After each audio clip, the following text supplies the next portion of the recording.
I often get a lot of emails and coaching requests from creative people, whether visual artists, dramatic artists, or musicians. And I think this makes a lot of sense because artistic creations are very frequently spontaneous products of psychic activity. And so there's a sense in which knowledge of the psyche and of how it functions can potentially help artists to kind of tap into their creative potential. Artistic creations and higher creative insights, for that matter, including philosophical ideas or ideas for new inventions, things like that, originate from a kind of melding of unconscious contents in a synthetic way. Eric Neumann described there being like almost like this editor in the unconscious, which in a rather passive manner takes various unconscious contents and kind of in an experimental manner attempts to synthesize them in various ways in order to generate new ideas. And it presents these new ideas to the conscious mind. It's almost like they bubble up from the unconscious and then the conscious mind can experience them. There are volumes of work written by Jung that specifically talk about creative works as being the result of this kind of complicated psychic activity. But even though this process is often described as passive, there's a sense in which a capacity for conscious control is necessary in order to bring these fruitful ideas into existence, to concretize them, so to speak. We can think of art as an attempt by the psyche to express ideas that aren't easily encompassed by mere descriptions and mere words, by mere denotation. They transcend consciousness in a way, and so must be expressed in this rather holistic format. Artists are very often drawing from very powerful emotional experiences, and so their art is an attempt to almost capture these experiences in a form where other people can experience them and kind of share in the experience that they had. It's almost like this empathetic connection. An artist is attempting to make you feel the way they felt. And just think about how a sad song can make you feel sad, and how a different sad song can almost make you feel a different type of sadness. And again, that's conveyed by the artist. The unconscious is the womb of all creativity. And in fact, creativity in art is a way of expressing unconscious contents because art doesn't consciously describe an experience. Rather, it unconsciously transmits it. The best films and the best painting sees us through the unconscious. We get, so much so that we get lost in the moment and forget that we're watching a film because we're so enthralled by it. And really what we're being enthralled by is the mind of another person. And so there's a lot that Jungian psychology can teach us about the process of creativity, as well as the kind of challenges which artists need to be able to overcome in order to make the most out of their artistic talents. So this is why I get a lot of messages from artists who feel like they aren't able to kind of tap into their psyche's natural creative capacities. It almost feels like this creative dry spell. And these periods for artists, it can often be like wandering through the desert, waiting for the psyche to produce something naturally. And it can be quite frustrating for people who naturally experience a drive to express the creative side of themselves. And so in this video, I want to share how creativity is conceptualized in a Jungian model of the psyche, especially when we think of the work of art as being something which is an attempt to transcend the cultural landscape in which the artist finds themselves embedded. That's why frequently artists are the ones who attempt to kind of push the boundaries of culture. Artists always arrive who attempt to push the boundaries of what is culturally acceptable. And you can see this in artists like Ai Weiwei, architects like Valerio Olgiati, and musicians like Björk, who are always attempting to produce things which are unique and which feel unfamiliar. That is because of the transcendent nature of the unconscious mind. It always attempts to go beyond what is already consciously experienced and consciously familiar. Creativity is always, in a sense, an insight which almost feels transcendent. It feels like it goes beyond things which you already know and which have already been established by your mind. And creative people almost describe like this flash of inspiration that suddenly grips them. And this process is largely passive and quite incredible when it occurs. In contrast to that kind of creative desert that I was discussing earlier, this is like a creative wellspring. Everybody experiences moments like this, not just professional creative people, but even the average person who wouldn't consider themselves creative. We all have this capacity for spontaneous psychic activity wherein these new insights kind of rise up to consciousness. And there's a kind of experimental nature to the way various unconscious contents interact with each other. It's very synthetic and it's very it's experimental in the sense that it isn't merely a replication of ideas which you've already encountered. It's an attempt to produce new knowledge, and so it's kind of mixing and matching various unconscious contents to see if anything sensible can be derived from it. And that, to a great extent, explains why dreams can be so perplexing and filled with such, imaginative imagery. It's the unconscious attempting to kind of just mix and match and see what makes sense. The mind is trying to synthesize something new, perhaps insightful, or perhaps merely interesting and novel. The capacity for the psyche to spontaneously generate ideas often feels very overwhelming.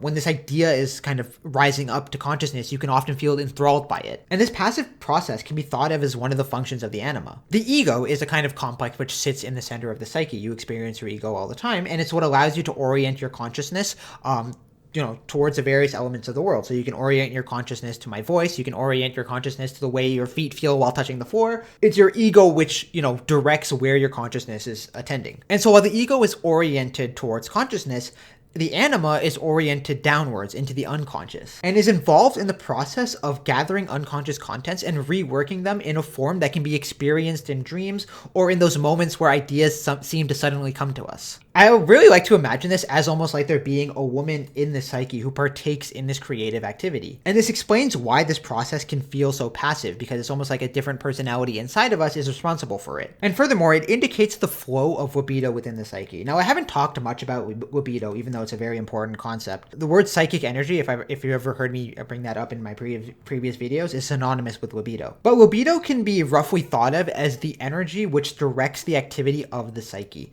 Libido flows towards archetypes in order to fulfill them. It's why our minds are drawn to certain things and not to other things. When certain ideas activate our minds, libido is drawn towards them. This is why we're obsessed with movies about godlike superheroes, because there's an archetypal draw within our minds which are naturally, causes us to gravitate towards that. And libido is a kind of a fulfillment of that archetypal participation. Another better example would be the fact that libido in the psyche is drawn towards sex, and so that's why we want to engage in the activity of sex, is because our libidos are drawn to it. In creative people, libido is able to generate ideas in the mind. And so you can think of this as the mind creating its own products which activate it. And this capacity of the mind to spontaneously generate ideas occurs almost like this eruption from the unconscious.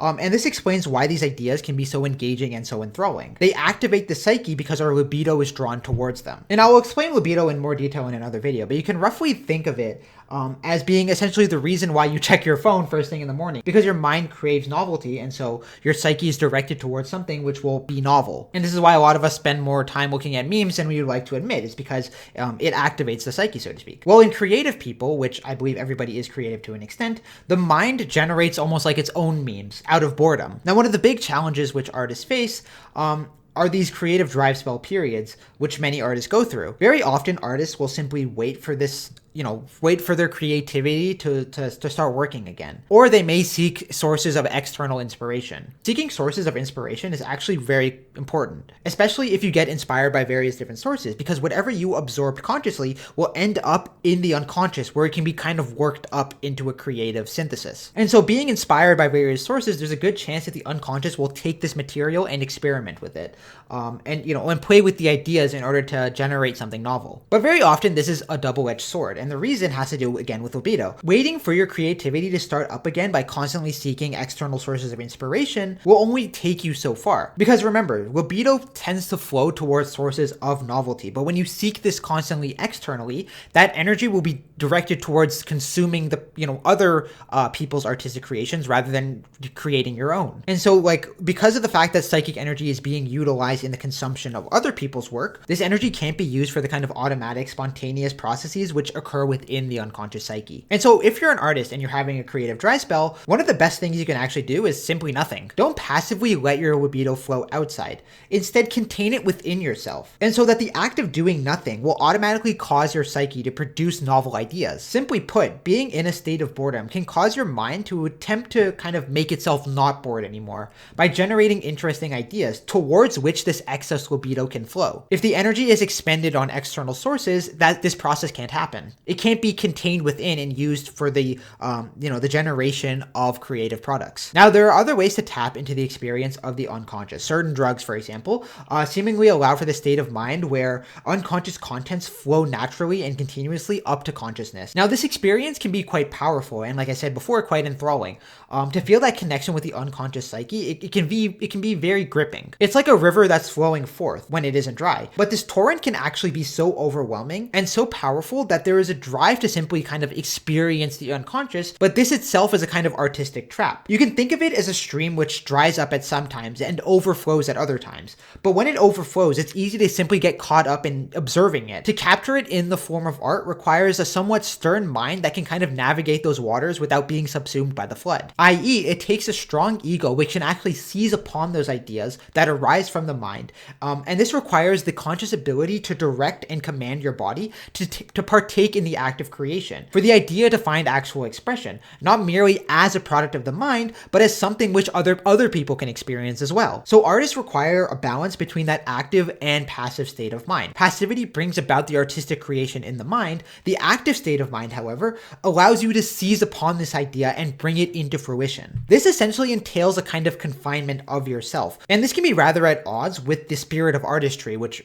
seems to require a high degree of freedom. But again, that passivity is never sufficient if you actually want to bring your artistic creations into existence. This is perhaps the hardest part for artists because it requires discipline. But there's also another reason why consciousness is very important for art, and that is the fact that your artistic skills should be thought of as skills that need to be deliberately practiced. So even when you aren't inspired, you should always try to confine yourself and commit yourself to working on something. Even if it's not something that's particularly engaging, whenever you confine yourself in this way, there are two effects. The first, like I said, is you're practicing your artistic skills. But the second is, by confining your psyche, and narrowly directing it, you're building up the unconscious pull which desires to be more spontaneous and liberated. You build up the desire in that other half of the psyche which doesn't want to be constrained. Very oftentimes artists will just wait for that inspiration to hit them, but really what you need to be doing is allowing the other side of your personality to kind of build up its natural creative reserves. By confining yourself and doing something very specific, that other side of you wants to kind of break free and find expression. We often hear about creative freedom as being an important part of creativity, and there is a desire in the psyche to be free and liberated from constraints. But we often make the mistake of granting this freedom when in reality you should confine the artist. Nietzsche often spoke about the fact that artists needed to almost like enslave themselves in order to make, in order to actually allow their art to come forth. And this is actually a very useful psychological insight, because by confining the psyche in this way, you cause a buildup of the other pole. And this will eventually erupt forth when the libido seeks those images which activate it, i.e. the spontaneous products of the psyche. Everybody experiences this. You go to work or you go to school and you have to confine yourself to either study or to get your work done, but then you feel this other urge, this other side of you that wants to break free and do something else. That's your libido trying to get you to do things which are more engaging. But notice that the libido builds up in response to you confining yourself. This is exactly what artists need to be able to tap into. So by restricting yourself to a very particular path, so for example, if you're a painter, you can confine yourself by painting something very specific and forcing yourself to do it. This act of forcing yourself to do something causes your libido to naturally flow to ideas which are more engaging, which you can then seize upon. And so actually confining yourself as an artist brings about more creative insights. I can use myself as an example. The most creative thing that I do by far is writing these videos. Writing is the activity that definitely engages my libido the most when it comes to working on videos. But oftentimes it doesn't feel like I'm engaged by whatever topic I decided to write about. My libido doesn't seem to be flowing towards it. And so to overcome this problem, I force myself to write something. Often automatic writing, just write any thoughts that come to my mind about the topic and just confine myself and tell myself to write anything which comes to mind which might be relevant. Again, so my conscious ego in the act of confinement is practicing this writing skill. But it also, again, enables my mind to produce this kind of counterpole which wants to burst free from that confinement. And because of this, it spontaneously produces ideas which engage the mind a lot more. And so whenever I'm feeling creative block, by confining myself and forcing myself to engage in the act of writing, I'm able to eventually get the part of me which is more creative to become more fruitful. The opposite of this would be letting my libido flow to external sources like video games or Napoleon documentaries, and there won't be any energy left for creativity. And so if you're a visual artist, try sitting down and forcing yourself to visualize something, imagine something, something very specific, and constraining your mind so that you focus just on that image. And this practices the skill of visualization, and then hopefully your unconscious drives will attempt to compensate your conscious attitude and kind of shake its control. If you're a musician, one thing you could do is to learn a very specific difficult song.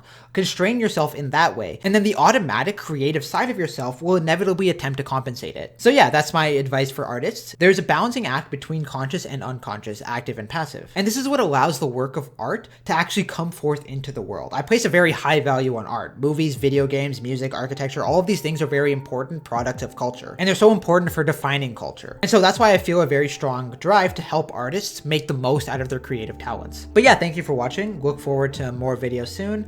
Also feel free to check out my Patreon or my website if you wanted to get into contact with me. Anyways, have a good day and may good luck always come your way.